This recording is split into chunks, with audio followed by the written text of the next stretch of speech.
आपके लिए नए नए बिजनेस आइडिया लेकर आता हूँ। ठीक उसी तरह आज कुछ हम एसेट्स और लायबिलिटीज पर बात करें। आज मैं आपको बताऊंगा कि एसेट्स और लायबिलिटीज क्या होती है। देखिए, ऐसी चीजें जिनसे पैसा आउटसाइड से इनसाइड आए, मतलब कि जो भी आपका बैंक बैलेंस है, अगर कोई ऐसी चीज है आपके पास, ऐसी संपत्ति है जिस जो आपके बैंक बैलेंस को बढ़ा रही है, तो वो क्या कहलाएगी? एसेट्स कहलाएगी। ठीक है, मतलब कि सीधा सीधा यहाँ पे जो फंडा चलेगा वो है इंक्रीजिंग मनी। ठीक है, यहाँ पर क्या होगा कि मनी जो होगी आपकी वो क्या करेगी? इंक्रीज करेगी यहाँ पे। ठीक है, जो भी आपके पास चीजें हैं वो आपके धन को बढ़ाएंगी, आपके पैसे को बढ़ाएंगी, आउटसाइड से पैसा इनसाइड लेकर आएंगी। ऐसी चीजें क्या होती हैं? एसेट्स होती हैं। दूसरी चीज लायबिलिटीज क्या होती है? लायबिलिटीज ऐसी संपत्तियां, ऐसी चीजें होती हैं जो आपके पैसे को इनसाइड से आउटसाइड ले जाती है। मतलब कि जो भी आपने बैंक बैलेंस कर रखा है वो बैंक बैलेंस क्या होगा? आपका डिक्रीज होगा। मतलब कि ऐसी चीजें जो आपके पैसे, आपके जेब से पैसा खर्च कराए, आपके बैंक बैलेंस से पैसा निकाल के खर्च कराए, मतलब कि पैसा जो है यहाँ इनसाइड से आउटसाइड जाता है, आपका पैसा खर्च होता है, आप कंगाली की तरफ जाते हैं, तो ऐसी चीजें क्या कहलाती हैं? लायबिलिटीज कहलाती हैं। ठीक है, चलिए बात करते हैं एक एक करके। जैसे कि हाउस, आपने कोई घर खरीदा और अगर आपने उस घर को रेंट पर दे दिया, अगर आपने घर को रेंट पर दे दिया तो उससे पैसे आने लगेंगे, तो पैसा क्या होगा? आपके बैंक अकाउंट में आएगा, आपके पास आएगा। ठीक है, तो हाउस क्या हो जाएगा? हाउस आपका एसेट्स हो जाएगा। लेकिन अगर आप कोई घर खरीदते हैं और उस घर में रहना शुरू कर देते हैं, तो जब हम उस घर में रहेंगे तो उसकी डेंट पेंट कराएंगे, उसका मेंटेनेंस कराएंगे, एसी वगैरह लगाएंगे, बहुत सारी चीजें एक्स्ट्रा कराएंगे। ठीक है, आप इंटीरियर डिजाइनिंग कराएंगे, बहुत सारी चीजें कराते रहेंगे, तो उससे क्या होगा कि आपकी जेब से, आपके बैंक से जो भी आपके जमा पूंजी है उससे पैसा क्या होगा? खर्च होगा। मतलब कि इनसाइड से पैसा क्या होगा? आउटसाइड जाएगा। ठीक है, तो घर यहाँ पर क्या हो जाएगा? आपके लिए लायबिलिटी हो जाएगा। ठीक है, नेक्स्ट बात करते हैं।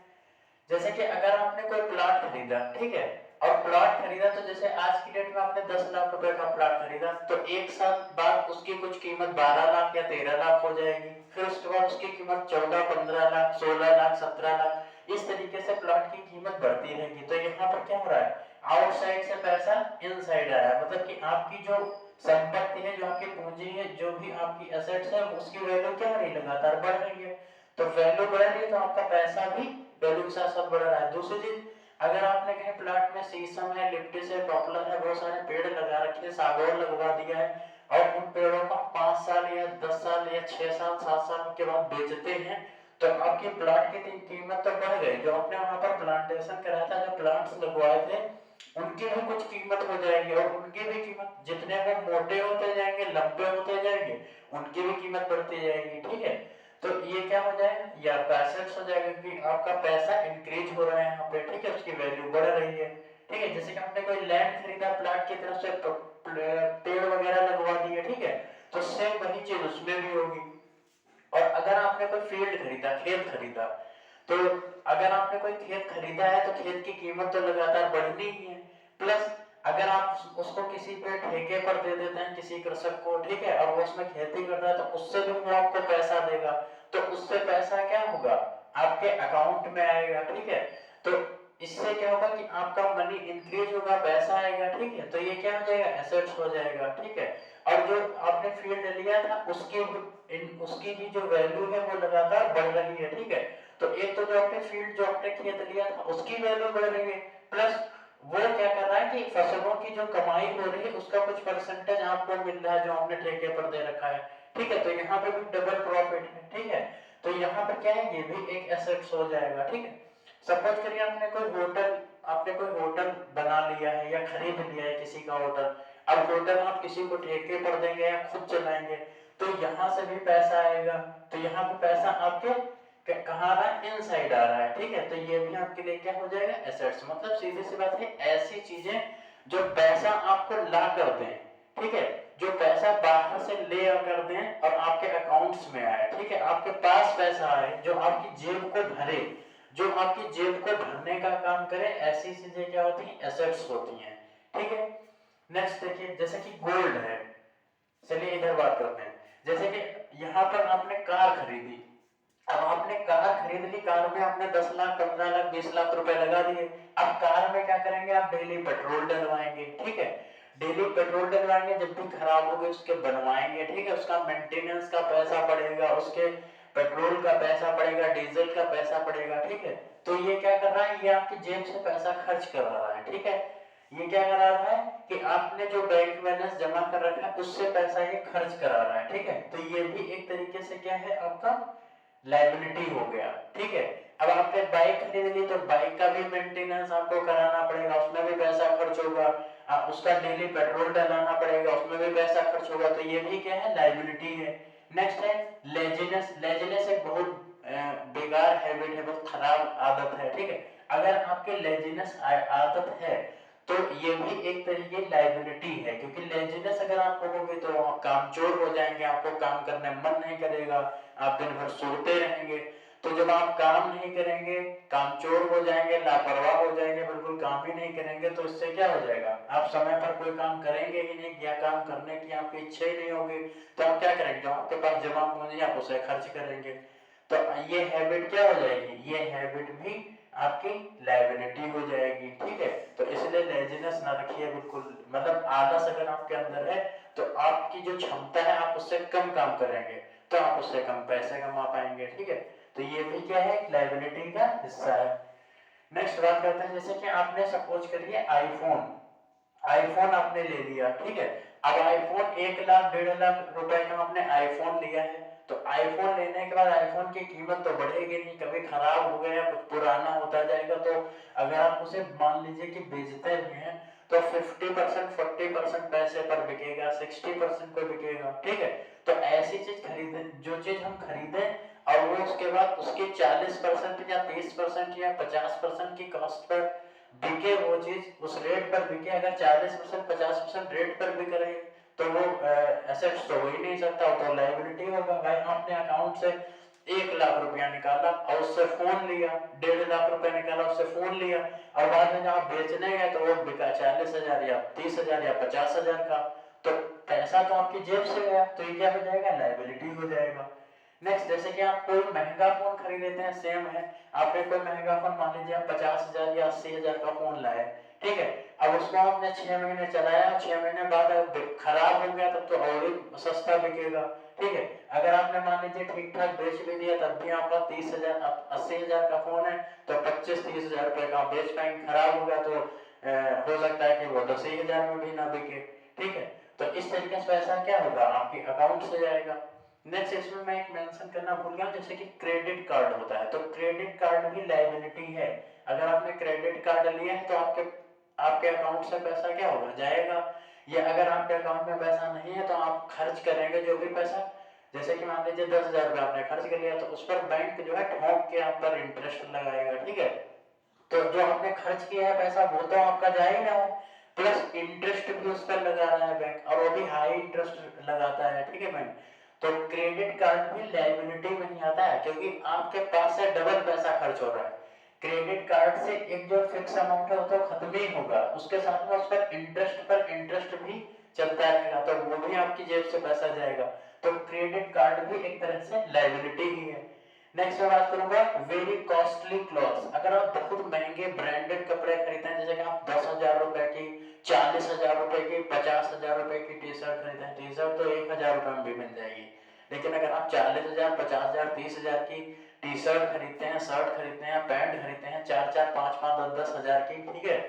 तो ये सब क्या है, ये सब कॉस्टली। अब पैंट है, पैंट तो आपको 1,500 रुपए में भी 2,000 में भी मिल जाएगी, लेकिन आप अगर कोई पैंट 20,000 30,000 40,000 की खरीदते हैं तो वो क्या हो जाएगी, आपकी जेब से पैसा चला गया, आपने 6 महीने पहले, उसके बाद वो बिकेगा तो है नहीं, तो किस में आएगा, लायबिलिटी में आएगा, ठीक है। वेरी कॉस्टली शूज, अगर आप 20,000 30,000 40,000 के जूते खरीदते हैं, जूते तो 2,000 3,000 तक बहुत अच्छे मिल जाते हैं, लेकिन अगर आप 40,000 30,000 तक के अगर आप जूते खरीदेंगे, ठीक है, तो वो भी क्या है, लायबिलिटी है, आपकी जेब से पैसा। अब आपने कोई जूता खरीदा 20,000 रुपए का, अब आप उसे बेचेंगे तो पहनने के बाद 6 महीने आपने पहना, हो सकता है कोई खरीदे ही ना। या सपोज करिए आपने किसी तरीके से बेच भी लिया उसे, तो वो क्या 20,000 का बिकेगा, वो ऐसे ही बिकेगा 2,000 3,000 4,000 रुपए का, ठीक है, इससे महंगा आप नहीं बेच पाएंगे। पहली बार जूता तो कोई पहना हुआ खरीदेगा ही नहीं, ठीक है। तो नेक्स्ट ये किस में आ जाएगा, ये लाइबिलिटी में आ जाएगा। नेक्स्ट बात करते हैं, जैसे कि आपकी कोई गर्लफ्रेंड है, तो आप आपके लिए एक लाइबिलिटी है, आप उसे लेकर जाएंगे, घुमाने जाएंगे, खिलाए पिलाएंगे, महंगे रेस्टोरेंट में जाएंगे, अब आपको एक गाड़ी भी चाहिए, आपको आईफोन भी देना है, आपको आईफोन रखना भी है, ठीक है। आपको कपड़े भी बहुत महंगे खरीदने हैं, आपको बाइक भी होनी चाहिए, आपके पास कार भी होनी चाहिए, तो आपका फालतू का खर्चा होगा। दूसरी आप महंगे रेस्टोरेंट में घूमने जाएंगे, ठीक है, पार्क्स में घूमने जाएंगे, तो ये सब क्या हो जाएगा, ये भी आपकी लाइबिलिटी होगी, आपकी जेब से खर्चा होगा, ठीक है। तो ये जो सारी चीजें हैं वो क्या करेंगी, हमारी पॉकेट मनी को, जो हमारा बैंक बैलेंस है उसे क्या करेंगे, कम करेंगे, डिक्रीजिंग मनी। यहाँ पर क्या होगा, पैसा डिक्रीज होगा, मतलब पैसा इनसाइड से आउटसाइड जाएगा। तो ये सारी चीजें क्या लाइबिलिटी है। नेक्स्ट इसमें कुछ चीजें रह गई थी, जैसे कि गोल्ड है। आज की आप सपोज करिए, अगर आप 1990 की बात करते हैं तो गोल्ड कितने में था, बहुत कम रेट में था। अभी आप ये कोविड 19 से पहले की बात कर लें तो कोविड 19 से पहले बहुत कम रेट में सोना चल रहा था, और एकदम से बहुत ज्यादा ही 45-45 हजार में शायद था प्रति 10 ग्राम करके, ठीक है। और इस समय कितना 55 हजार के आसपास चल रहा है, 55 हजार के आसपास चल रहा है। तो अगर आप आज की डेट में सोना खरीद लेते हैं तो 2-3 साल 4 साल में आपको अच्छी रिटर्न मिल जाएगी, ठीक है, बैंक से आपको अच्छी रिटर्न मिल जाएगी। तो गोल्ड का प्राइस तो लगातार बढ़ना ही है, जैसे कि कभी कभार कम ज्यादा होता रहता है, लेकिन अगर आप 5 साल या 10 साल के को कंपेयर करेंगे, आप 5 साल बाद उसकी वैल्यू को अगर कंपेयर करेंगे तो जो गोल्ड है वो कम से कम 10,000-20,000 रुपए बढ़ जाता है। जैसे कि आपने आज की डेट में 55,000 रुपए का एक तोला खरीदा, तो आप ये मान के चलिए कि अगले 2-3 सालों में, 2-3 साल बाद हो सकता है कि वो 65,000 रुपए प्रति 10 ग्राम हो जाए, या हो सकता है 70,000 रुपए प्रति 10 ग्राम हो जाए, तो ऐसा हो सकता है, ठीक है। तो गोल्ड का प्राइस तो लगातार बढ़ने, गोल्ड में आपका पैसा जो है डिक्रीज नहीं होना है, उसकी वैल्यू क्या होनी है, बढ़ जानी है। तो गोल्ड क्या हो जाएगा, अगर आपने आज की डेट में कोई गोल्ड लिया तो गोल्ड पे पैसा बढ़ेगा, गोल्ड की वैल्यू बढ़ेगी, ठीक है। तो क्या हो जाएगा, पैसा आउटसाइड से इनसाइड आएगा, ठीक है। आपके पास 10 ग्राम अगर सोना है, आज 55,000 रुपए का है, 3 साल बाद वही सोना 70,000 रुपए का हो गया, तो पैसा क्या हुआ आपके अंदर, आपका इनसाइड में बढ़ गया, ठीक है। तो ऐसी चीजें जो हमारे पैसे को बढ़ाएं, हमारे पैसे की वैल्यू को बढ़ाएं, ठीक है, एसेट्स होती हैं। आपने चांदी खरीद ली, सिल्वर, अगर आप चांदी भी खरीद लेते हैं तो उसकी भी वैल्यू बढ़ेगी, ठीक है। 2 साल 3 साल 4 साल बाद ओवरऑल जो होती है, जैसे कि बीच बीच में थोड़ी बहुत 1000-2000 घटती बढ़ती रहती है, लेकिन ओवरऑल जब आप 3 साल या 4 साल बाद निकालेंगे तो इसकी वैल्यू जो है बढ़ ही जाएगी, ठीक है। तो इससे क्या होगा, आपका पैसा ग्रो करेगा, बढ़ेगा, तो ये क्या हो जाएगा, आपके लिए एसेट्स हो जाएगा, ठीक है। दोस्तों अगर आप कंटेंट क्रिएटर हैं, जैसे कि आपने किसी वेबसाइट पर कोई कंटेंट बना रखा है, ठीक है, तो जब भी वो कंटेंट बिके, जब भी उस कंटेंट को आप बेच सकते हैं, ठीक है, जब भी उस कंटेंट को कोई खरीदेगा, कोई पढ़ेगा, आप रेंट पर देंगे, ठीक है, तो आप उससे पैसे कमाएंगे, ठीक है। दूसरी बात ये कि किसी अगर साइट पर, जैसे कि गूगल वगैरह की कोई भी साइट है, उस पर आप कंटेंट क्रिएट कर रहे हैं, ठीक है, तो उस पर तो एडसेंस का पैसा मिलता ही है और बहुत सारी चीजों का पैसा मिलता है, ठीक है। दूसरी चीज, जैसे कि आपने कोई ई बुक लिख रखी है, ठीक, कोई डिजिटल बुक लिख रखी है, तो वो जब भी कोई रीड करेगा, जब भी कोई खरीदेगा, जब भी कोई पढ़ेगा, तब आपको पैसा मिलेगा, ठीक है। ई बुक तो कभी खत्म होनी ही नहीं है, तो ये क्या है, आपके लिए एसेट्स है, ठीक है।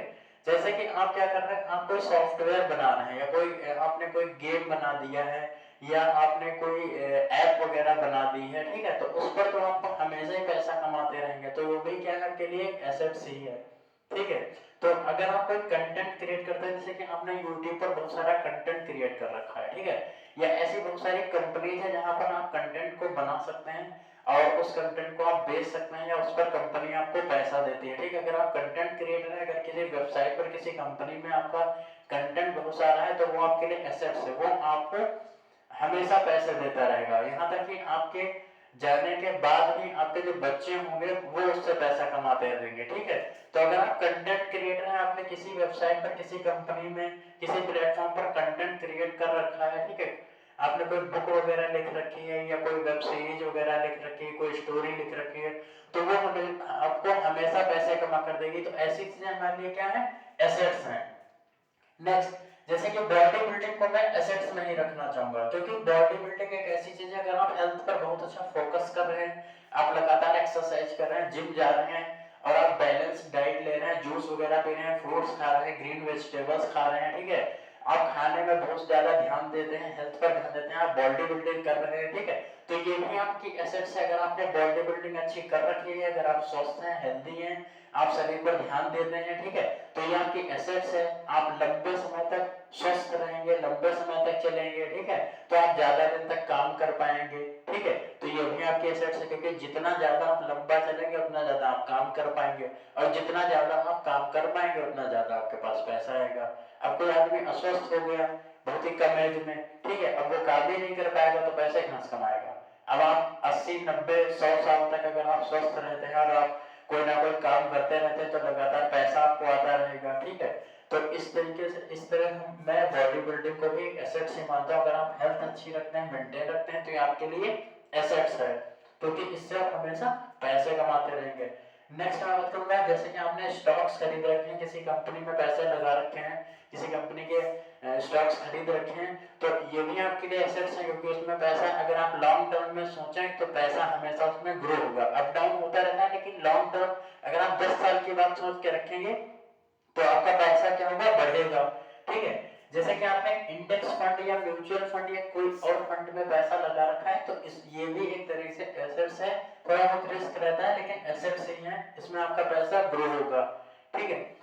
नेक्स्ट मैं बात करूंगा, अगर आपने कोई भी बिजनेस क्रिएट कर रखा है, ठीक है, जैसे कि आपने मान लीजिए कि रेस्टोरेंट बना रखा है, तो रेस्टोरेंट आपको हमेशा पैसे देगा, आपके बाद आपके बच्चों को पैसा देगा, उनके बच्चों के बच्चों को पैसा देगा, उनके बच्चों के बच्चों को पैसा देगा, जो भी आपकी पीढ़ी आती जाएगी वो रेस्टोरेंट संभालती जाएगी, ठीक है।